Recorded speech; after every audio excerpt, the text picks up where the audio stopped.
Some people embrace the idea that utilitarian philosophy is the answer to everything, which is to say that the greatest benefit for the greatest number of people is automatically the right thing to do.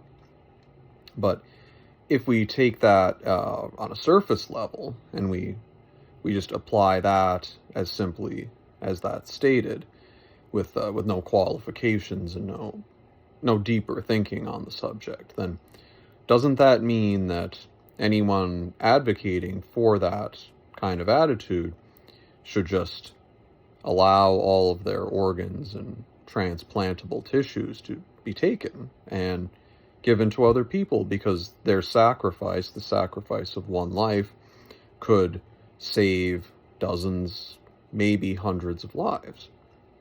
And no one would actually consent to that, or very few people would consent to that. But they should.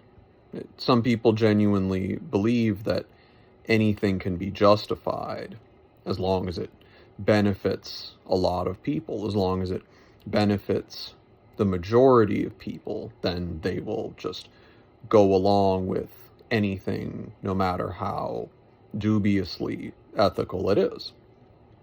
And I would ask them that question. I would say, well, if you advocate for simply satisfying the needs of the greatest number of people at any disregarding all other moral considerations or any ethical costs, anything else, then why wouldn't you simply sacrifice your own life and allow all of your organs to be harvested and given to other people? Because that would save so many lives, and it would only require the sacrifice of one life. So that is necessarily a good thing in a pure utilitarian kind of philosophy, kind of worldview.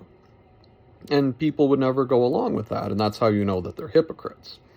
That's how you know that someone who just mindlessly advocates for whatever benefits the greatest number of people and doesn't look any deeper, doesn't take more complex ethical and moral considerations into account and just goes for that simplistic approach. That's how you know they're hypocrites, or at least that they haven't really thought the proposal through. Because if they had, then they wouldn't propose such a thing, because then it would inevitably lead to that same kind of self-destructive ultimatum.